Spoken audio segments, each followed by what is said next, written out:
एवं मानवता को याद करते हुए आज के इस विदाई समारोह के कार्यक्रम के लिए अपने पूरे विद्यालय परिवार को धन्यवाद देना चाहूंगा। मां सरस्वती को नमन करते हुए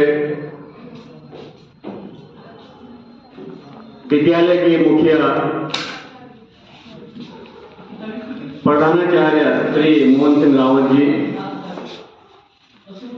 शिक्षक अभिभावक संघ के अध्यक्ष श्री अग्रवाल जी,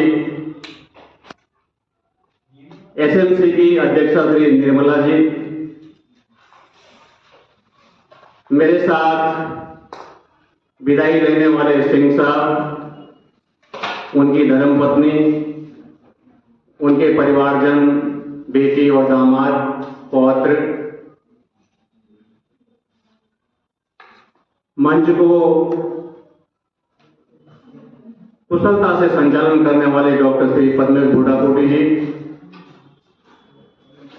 मंच पर बैठी हुई मेरी धर्मपत्नी कुसुमलता नेगी,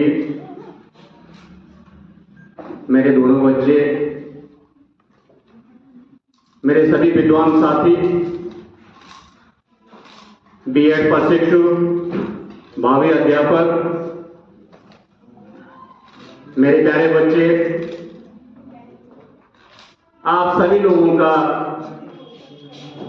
इस विदाई समारोह में हार्दिक अभिनंदन और स्वागत करता हूं। कहां से अपनी बात शुरू करूं? जैसे कि विदाई पत्र में भी डॉक्टर साहब बूढ़ाकोटी जी ने पूरा विस्तार से बयान कर दिया, यहाँ पे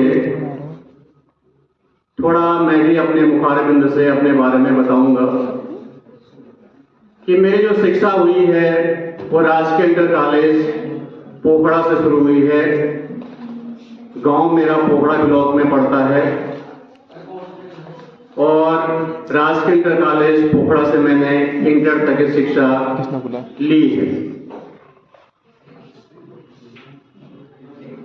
उसके बाद इंटर के बाद गांव में कहीं भी डिग्री कॉलेज नहीं थे उस समय। 1983 की बात है, 1983 में इंटर कर लिया था। गांव में कहीं भी डिग्री कॉलेज नहीं हुआ करते थे उस समय। मन में आगे पढ़ने की इच्छा थी कि मुझे आगे पढ़ाई करनी है, आगे डिग्री लेनी है। कहां से ली जाए, ये थोड़ी दिक्कतें उस समय थी। कोटद्वार में मेरे ताऊ जी का यहाँ पे रेस्टोरेंट है, पीएनबी के सामने, नेगी रेस्टोरेंट के रूप में आप सब जानते होंगे शायद। वो मेरे ताऊ जी हुआ करते थे। आज मेरे भाई लोग उस होटल को चलाते हैं। मैं पढ़ने के लिए उनके साथ यहाँ कोटद्वार आ गया। यहां से ग्रेजुएशन किया। ग्रेजुएशन के बाद क्या करें, कोई लक्ष्य आगे नहीं था कि क्या किया जाए। विद्यालय से ही एक अच्छा खिलाड़ी रहा हूं। इंटर तक ही मैंने नेशनल पार्टिसिपेट कर लिया था। वॉलीबॉल, फुटबॉल और एथलेटिक मेरे गेम हुआ करते थे उस समय। मेरे गुरुजनों ने, जब मैं इंटर में पढ़ रहा था, मेरे गुरुजनों ने मेरे को सलाह दी कि आप सीपेट कर लो। सीपेट के बाद हमारे यहाँ फिजिकल टीचर लगते थे, तो मेरी बिल्कुल भी इच्छा नहीं थी फिजिकल टीचर बनने की या इस तरह इस लाइन में जाने की। मैंने कहा नहीं, मैं ये सीपेट नहीं करूंगा, मुझे आगे पढ़ना है। तो पढ़ाई के लिए कोटद्वार आ गया, ग्रेजुएशन पूरा हो गया। फिर आगे क्या किया जाए, ये भविष्य अंधकार था। लेकिन ये चाह थी दिमाग में कि ग्रेजुएशन हो गया है तो अब मुझे जॉब की तलाश है, जॉब कुछ करना है, तो उसके लिए तैयारी करनी है। और एक अपना सपना था। सपना क्या था, अपने कंधे में 2 स्टार लगाने का, ऐसा ही बनना है। इस क्षेत्र में कहीं आने का उम्मीद नहीं थी या कुछ कोशिश ही नहीं थी। ये था कि 2 साल लग जाए, लंबाई चौड़ाई भी है, अच्छे जमेंगे मेरे फेस का, पर ये हो न सका। देखते कि हर इच्छा पूरी नहीं होती है। यूपी का जमाना था, एक बार यूपी पुलिस सब इंस्पेक्टर का रिटर्न क्वालिफाई किया, एक बार बीएसएफ का रिटर्न पास किया, एक बार सीएसएफ का किया, लेकिन सब जगह इंटरव्यू में रह गया। फिजिकल अच्छे से पास कर लेता था, स्पोर्ट्समैन था, फिजिकल में अच्छे नंबर आ जाते थे, रिटर्न भी निकल जाता था, लेकिन तीनों जगह मैं इंटरव्यू में रह गया था, सीएसएफ में भी, बीएसएफ में भी और यूपी पुलिस में भी। अब आगे क्या किया जाए, यहां तो सफलता नहीं मिल रही है। ग्रेजुएशन के बाद ये सोचा कि चलो बीपीएड कर लेते हैं। बीपीएड के लिए कॉलेज चुने रामपुर और क्रिश्चियन कॉलेज लखनऊ। रामपुर जो था ये सरकारी विद्यालय था, टेस्ट दिए, दोनों जगह सिलेक्शन हो गया। अब दोनों विद्यालयों में से एक विद्यालय चुनना था कि कहां से ट्रेनिंग ली जाए। क्रिश्चियन कॉलेज का अपने आप में एक बड़ा नाम था, लखनऊ यूनिवर्सिटी के अंडर में कॉलेज था, तो बीपीएड करने के लिए लखनऊ चला गया। लखनऊ से बीपीएड करके आया 1985 में।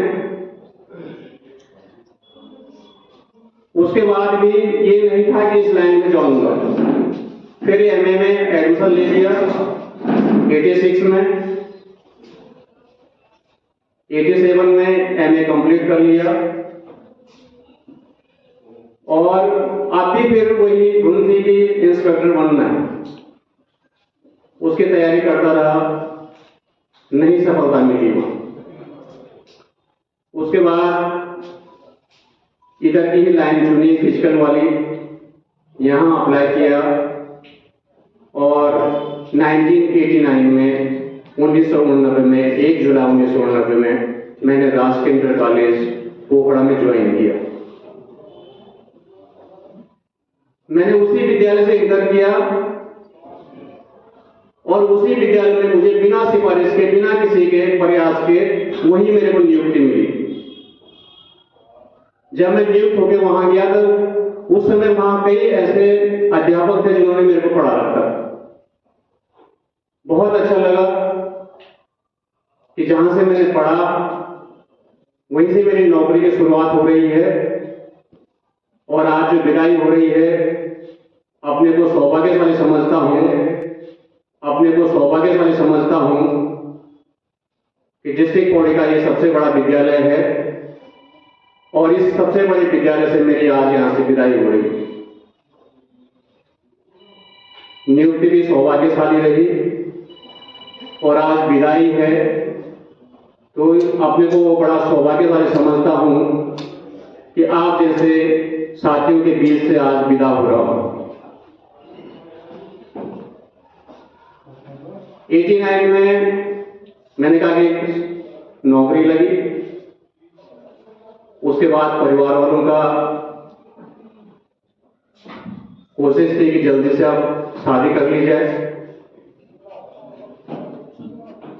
पापा की दुकान हुआ करती थी गांव में, पारिवारिक कंडीशन बहुत अच्छी नहीं थी, 5 भाई बहन हम थे, सबसे बड़ा मैं था, पारिवारिक जिम्मेवारियां मेरे पे थी। मेरे को ये एहसास था कि मेरे को अपने भाइयों को भी देखना है, अपने परिवार को भी देखना है। अब दिमाग में एक फतूर आया, फतूर कहिए, कुछ भी कहिए, कि अब शादी करूंगा तो नौकरी वाले से करूंगा।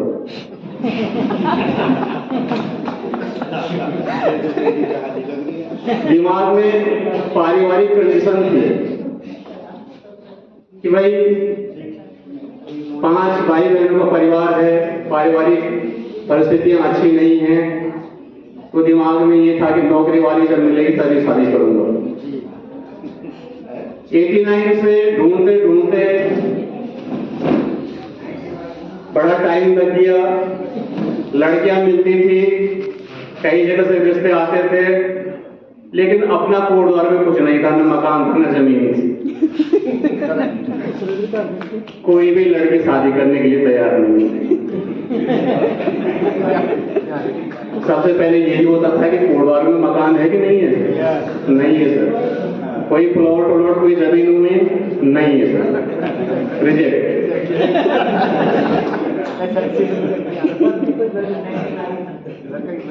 आप धर्मपत्नी कैसे मिली? ढूंढते ढूंढते 95 हो गया, 89 में नौकरी लग गई थी, 95 में शादी हुई। शादी भी सहयोग से हुई। धर्मपत्नी की जो मौसी हैं उनसे हमारी अच्छी जान पहचान थी। एक दिन बात उनकी मौसी तक पहुंची कि भाई ये नौकरी वाली ढूंढ रहे हैं। तब मौसी ने कहा मेरी बेटी है ये, आप वहां बात कीजिए, मैं बात करती हूं। तब मौसी ने बात करी और लास्ट में हम 95 में इस बंधन में बन गए।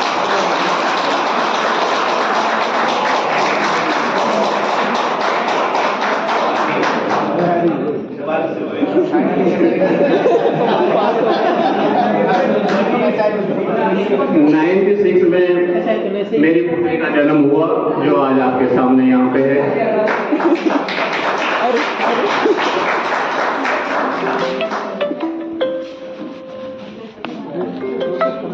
अब साथ ही अपने विभाग को भी धन्यवाद देना चाहूंगा कि इस विभाग के कारण ही सब कुछ मिला है। आज जो भी हमारे पास है, जो भी मिला इस विभाग के द्वारा मिला, तो अपने विभाग का भी, अपने शिक्षा विभाग का भी शुक्रिया अदा करना चाहूंगा कि विभाग में रहते हुए आज हम इस मुकाम पे हैं, इस स्थिति में।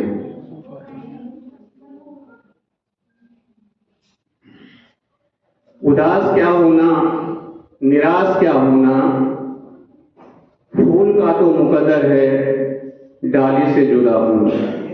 फूल का तो मुकद्दर है डाली से जुदा होना। हम इस विभाग में आए, सभी साथियों को एक बार एक दिन जुदा होना है, सेवानिवृत्त होनी है। आप सभी साथी बड़े समय से यहाँ बैठे हुए हैं, बड़े धैर्य से बैठे हुए हैं। मैं सभी लोगों का दिल की गहराई से हार्दिक अभिनंदन करता हूँ।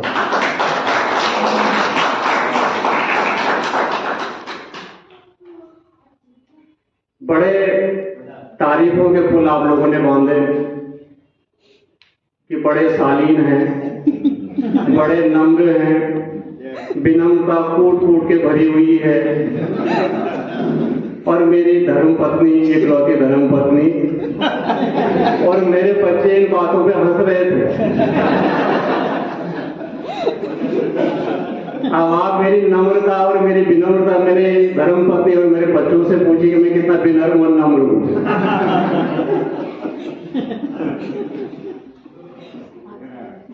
तो चलो, घर में होता रहता है।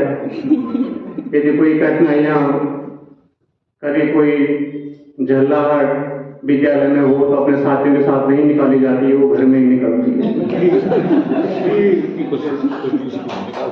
किसी भी साथी से मैंने कभी भी ऊंची आवाज में बात नहीं करी, बड़ी विनम्रता से सबके साथ यहाँ पे सबका सहयोग रहा। मेरी आदत थी, बहुत से पढ़ाना के बीच में मैंने काम किया।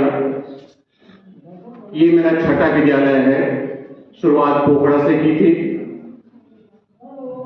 उसके बाद पोखड़ा में ही दूसरा विद्यालय था, राजकीय उच्चतर माध्यमिक जयकाल गोरगांव। फिर वहां गया, वहां से फिर पोखड़ा में ही एक राजकीय इंटर कॉलेज सकनौली खाल हुआ करता है, वहां गया। वहां लगभग 16-17 साल में रहा। लगभग आधी मेरी जो सर्विस थी वो पोखड़ा ब्लॉक में हुई। उसके बाद दुगड्डा ब्लॉक में आया 2006 में, राजकीय उच्चतर माध्यमिक विद्यालय आमसौड़ में। 2006 में हम दोनों लोग कोटद्वार में आए। धर्मपत्नी जनवरी में आ गई थी, मैं दिसंबर में आया। व्यायाम के पद पे आया था। 2006 से 2016 तक आमसोड़ में रहा। उसके बाद 2016 में प्रमोशन हुआ। प्रमोशन होने पे सोचा यार कि जाऊं न जाऊं प्रमोशन में। प्रमोशन लिस्ट में नाम था। साथी ने कहा है क्यों जा रहा है यहां से आमसोड़ छोड़ करके, 2-3 साल में तो प्रमोशन हो जाएगा, मत जाओ। लेकिन मैंने सोचा यार नजदीक मिला हुआ है, ज्यादा दूर नहीं जाना पड़ रहा है, धोबी घाट ही जाना है, आमसोड़ जाते हैं धोबी घाट में चले जाएंगे। मैंने कहा प्रवक्ता बन के भी देख लेते हैं। चले गया, सब ज्वाइन कर लिया धोबी घाट। इस आशा में गया कि 1-2 साल में तो प्रमोशन हो ही जाएगा, ये देख लेते हैं प्रवक्ता भी बन जाते हैं। लेकिन अपनी किस्मत कुछ ऐसी थी कि आज बिना प्रमोशन के ही सेवानिवृत्त हो रहे हैं। ये विभाग की देन है, इन पे ज्यादा कुछ कहूंगा नहीं, क्या है कैसा है, लेकिन जो भी है सब विभाग की देन है। सार्वजनिक मंच से अपनी धर्मपत्नी का भी शुक्रिया अदा अपने शिक्षा विभाग संघ के अध्यक्ष श्री अग्रवाल जी का, कि विद्यालय के विकास के लिए आप हर समय प्रयासरत रहे हैं। जितना भी समय मेरे को यहाँ पे हुआ है, 2022 जुलाई से मैं यहाँ पे हूँ, तो आपको हर क्षेत्र में हर बार विद्यालय का कोई भी कार्य हो, विद्यालय विकास के लिए सबसे आगे यहाँ पे खड़े आप रहते हैं। जब भी आपको विद्यालय परिवार याद करता है तो आप अपनी सेवाएं यहाँ पे देते हैं। ऐसे व्यक्ति विद्यालय को मिलने बहुत कठिन है, मुश्किल है। आपका भी धन्यवाद अदा करना चाहूंगा कि आज इस घड़ी में आप यहाँ पे उपस्थित हुए, बहुत बहुत धन्यवाद आपका। एसएमसी की अध्यक्षा यहाँ से निर्मला देवी जी हैं, आपका भी शुक्रिया अदा करना चाहूंगा। और आपने भी अपनी सेवाएं इस विद्यालय को दी हैं अध्यक्षा के रूप में। जब भी आपको याद किया गया आप यहाँ पे उपस्थित हुई हैं।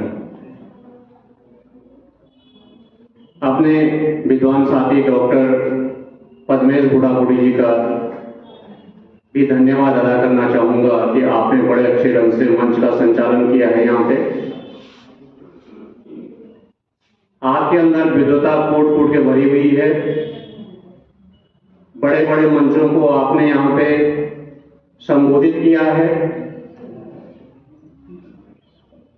बहुत शालीनता से, बहुत विनम्रता से आप इस कार्य को करते हैं और बहुत बड़ी प्रतिभा आपके अंदर है बड़े मंचों में बोलने की। तो शायद आपका भी बहुत बहुत धन्यवाद अदा करना चाहूंगा अपने भाई मनमोहन सिंह चौहान जी का। आपका एक लंबा समय हमारे साथ रहा, धोबी घाट में भी हम साथ रहे और यहाँ भी साथ हैं, तो एक दूसरे से अच्छे से परिचित हैं, एक दूसरे की बातों को अच्छे से समझते हैं, एक दूसरे को अच्छे से जानते हैं, क्योंकि लंबा समय हम एक दूसरे के साथ रहे। धन्यवाद अदा करना चाहूंगा श्री मुकेश रावत जी का कि इन 2.5 सालों में लगातार हम साथ रहे, एक ही कमरे में बैठे रहे, एक साथ यहाँ पे ज्वाइन किया। बहुत सारी स्मृतियां भी विद्यालय की हमारे साथ रही। एक किस्सा सुनाता हूं। पुराने प्रधानाचार्य हुआ करते थे, जब जो भी व्यक्ति यहाँ ज्वाइन करता था उसके लिए कहते थे कि एक पेड़ आपको यहाँ पे लगाना है। हमारा नंबर भी आगे पेड़ लगाने का। मुकेश रावत जी और मैं, पेड़ लगाना है सर, ठीक है सर लगाएंगे। ले आए पेड़, ऊपर गए क्लास में। नए नए आए थे, किसी भी बच्चे को नहीं जानते थे। 10 बच्चे पकड़ दिए क्लास से, उठो भी 10 बच्चे हमारे साथ पेड़ लगाने नीचे परिसर में। उड़ गए 10 बच्चे, आए हमारे साथ नीचे। मैं भी मुकेश साहब जी भी पेड़ पकड़ के नीचे और 10 बच्चों में नीचे पहुंचते पहुंचते एक भी बच्चा नहीं हमारे। किसको ढूंढे, बच्चों को तो पहचानते ही नहीं थे। दोनों पेड़ पकड़ के बैठ गए अपने कमरे में। क्या हो गया, बड़ी गलती करके कोड और आगे को। हमने तो अपनी सारी सेवाएं ऐसे विद्यालय में दी कि एक बच्चे को बोलते कि बेटा ये काम करना है, बच्चों को तो पहचानते ही नहीं थे। दोनों पेड़ पकड़ के बैठ गए अपने कमरे में। क्या हो गया, बड़ी गलती करके कोड और आगे को। हमने तो अपनी सारी सेवाएं ऐसे विद्यालय में दी कि एक बच्चे को बोलते कि बेटा ये काम करना है, तो दूसरी बार बोलने की जरूरत नहीं पड़ती थी। और आज हमने 10 बच्चे पकड़े और एक भी नहीं मिल रहा नीचे पेड़ लगाने के लिए। ऐसी बहुत सारी स्मृतियां हैं विद्यालय की। फिर सोचा कैसे होगा, क्या होगा, और आज हम दोनों इस हालत में हैं यहाँ पे। वो तो अभी और लंबी सेवा देंगे, लेकिन आदमी अपना मुकाम खुद हासिल कर लेता है। आज इस स्थिति में है कि जिस भी बच्चे को जो काम दे देंगे वो बच्चा उस काम को करेगा, किसी भी हालत में करेगा। आज मेरे बच्चे यहाँ एनएसएस वाले बहुत सारे बैठे हैं, कभी भी किसी को कोई काम दे दिया होगा तो निश्चित वो काम उसके लिए दोबारा न बोलना पड़ेगा उनको। तो अपना व्यवहार, अपना सब कुछ होता है, किस तरह से आप काम कर रहे हैं, किस तरह से बच्चों से व्यवहार कर रहे हैं, किस तरह से उनसे मिलते हैं, किस तरह से उनसे बातें करते हैं। एक किस्सा और है। अनुदेश जी ने ड्यूटी लगा दी, सीट लगानी है। वो भी ऐसी किस्सा है जैसे पेड़ वाला है, सीट लगानी है कमरों में। नए नए आए थे, कोई परीक्षा थी कि सीट लगानी है, चले गए सब सीट लगाने। ये है कि कोई अध्यापक थे हमारे, मेरे साथ 2 लोग थे हम सीट लगाने वाले, उनका नाम नहीं लूंगा। वो मेरे साथ आए ऊपर और कुछ देर बाद उनका, सर मुझे तो हॉस्पिटल जाना है, मुझे जाना है। मैंने कहा ठीक सर जाओ, मैं लगवाता हूँ। अब वो फर्नीचर नीचे से उठाना पड़ता था ऊपर, कुछ फर्नीचर नीचे था, कम पड़ गया था ऊपर, वो उठाना। अब किस बच्चे को बोले वहां फर्नीचर लगा, किसी बच्चे को तो जानते ही नहीं थे। वहां भी ये हाल हुआ कि फर्नीचर नहीं लग पाए। बड़ी मुश्किल से पांतरी जी को पकड़ा कि पांतरी जी 2-4 बच्चे दो यार यहाँ फर्नीचर लगवाना है, लग ही नहीं रहा है। बच्चे कहने ही नहीं मान रहे हैं, नीचे से फर्नीचर ही नहीं ला रहे हैं। तब बड़ी मुश्किल से पांतरी जी ने मेरे साथ फर्नीचर लगवाया। फिर वही कह रहा हूं मैं कि आज की बात है, आज आप आदेश करते हैं अनूप नेगी जी की फरना 36 नंबर में या 37 नंबर में इतनी सीट लगनी है। आज ये स्थिति है, हम एक बच्चे को बोलते थे, ज्यादा को नहीं, एक बच्चे को, अविनाश बेटा 36 नंबर में 24 सीट लगनी है। बस वहां हम जाते भी नहीं है सीट देखने के लिए कि लगी कि नहीं लगी। थोड़ी देर में जब चिट चिपकाने के नंबर आता है तब जाता है, तो फिर एक सीटें वहां लगी हुई होती। तो आदमी का अपना अपना तरीका है काम करने का। तो इसी क्रम में अमित नेगी और मेंदोला भाई दोनों, विपिन मेंदोला और अमित दोनों कार्यालय के कर्मठ कर्मचारी। ऐसा लगता है कि आप न हो तो कार्यालय का कोई काम ही न चले। आप लोगों का भी धन्यवाद। धूलिया जी अपने आप में आप बड़े शख्सियत हैं, अपने कामों में कर्मठ हैं, आपका भी धन्यवाद। रोतेला जी बड़ा अच्छा गाना आपने यहाँ पे गाया, ये यादें हमेशा हमारे साथ रहेंगी, आपका भी शुक्रिया अदा करता हूँ। डबल सिंह भाई जी बहुत पुराना साथ हमारा रहा, आपसे बहुत पहले से मैं परिचित हूँ, एक ही इलाके के रहने वाले हैं और बहुत पुरानी हमारी जान पहचान है, तो एक दूसरे को अच्छे तरह से जानते हैं। आपका भी बहुत बहुत धन्यवाद। संजय रावत जी आपका बहुत बहुत धन्यवाद। जब आपने इस विद्यालय में कदम रखा, आपका हस्तांतरण यहाँ हुआ तो हमें बड़ी खुशी हुई। रावत जी चार्ज में थे। सबसे पहले मैंने रावत जी से कहा कि हमें एक बहुत अच्छा आदमी मिल रहा है जो अच्छे से हमारे एमडीएम को संभाल सकते हैं।